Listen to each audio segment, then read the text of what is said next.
Hello and welcome to Carnival Diva Chronicles, where uplifting the downtrodden is our focus. I'm Carnival Diva. There's a lady that I'd like to discuss about today who unfortunately recently lost her life on November the 3rd or thereabouts after experiencing a lot of abuse at the hands of her husband. The story goes like she had been in a relationship that was very abusive for many years, to the point where she had been beaten unconscious by her husband and taken to a hospital where she was treated and released back home to continue her daily activities as a married woman with 4 children.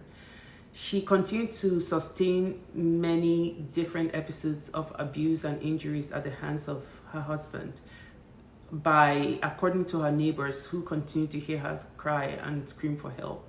Her husband had a bad habit of closing the windows, turning up the music really high so that he could beat her to his heart's content without neighbors intervening. Many times they would hear her screaming inside and helplessly listen, unable to do anything to help her. Many of them had asked her to leave and wondered why she kept refusing, at which point she had mentioned to them on many occasions that the children were very young and she couldn't handle them on her own and wasn't able to leave. And she wanted them to grow a little bit older before she decided to leave that toxic environment. Even her mother at some point had been called by one of the elderly ladies in the compound where they lived and asked her to pick up her daughter if she wanted to still see her alive. That was about 2 weeks before she eventually died. I'm going to post, if possible, some of the writings about this occurrence on this video. I noticed that many times that I want to post some videos, being that I'm still quite new at this, it doesn't attach, but I'll try to see that this time it does attach.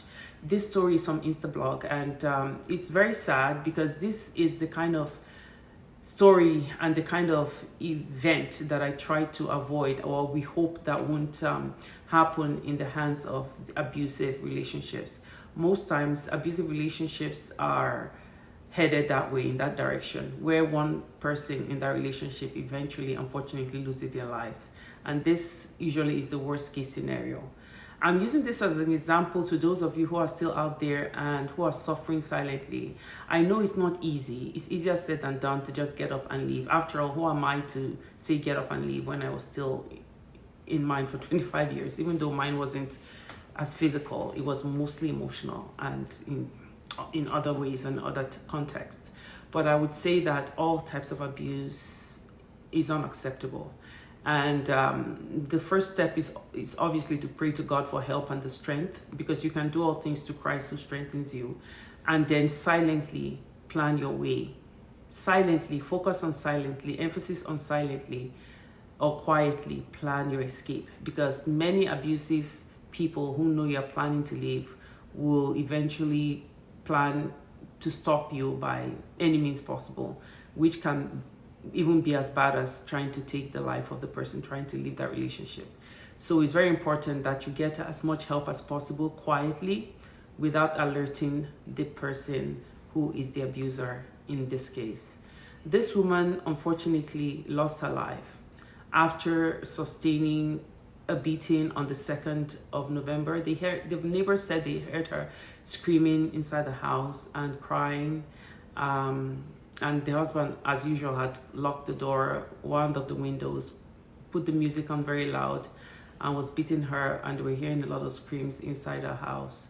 And the next day she got up and mechanically went about her daily activities as if nothing had happened, which is quite heartbreaking, because many people who suffer abuse carry on in a remote kind of way, as if they just continue their daily activities, and it looks to the onlooker as if nothing happened, but they are going through a lot of turmoil and torture while they pretend to be okay. And one way that they pretend to be okay is by going about their normal daily activities as if nothing happened. But you can imagine that they are in anguish. And unfortunately, that same night, when she had gone to bed, she hadn't woken up the next morning. They had found her dead on her bed, at which point they had asked her husband what happened, to which he had responded by saying that he hadn't slept in the same room as her, which is another red flag, because many relationships that are toxic, they don't share the same beds or the same room to start with. and and they had found that she had actually been in bed soaked by some kind of liquid. And when they found out that she was completely wet in the bed, they had asked him how come, and at which he had pretended as if he didn't know what happened. It looked like someone had doused her with some water or some sort of liquid while she was asleep, or maybe that's another thing that led to her demise, who knows. But the sad event and what happened, the sad thing about it is that she lost her life in the process, which is one of the things that we try to avoid. Most people wouldn't want that to be the result. And unfortunately, even her mother couldn't get her away from this relationship, because when she had been asked by the elderly lady in the compound to come get her daughter, she had responded by saying she had tried and her daughter had refused to leave that marriage, and she was helpless to do anything. This is a shout out to those of you who are unable to do anything to help yourself. I believe that in my own small way, I can help out. I mean, I'm not that wealthy. I mean, I like to say I'm wealthy because your confession is your possession.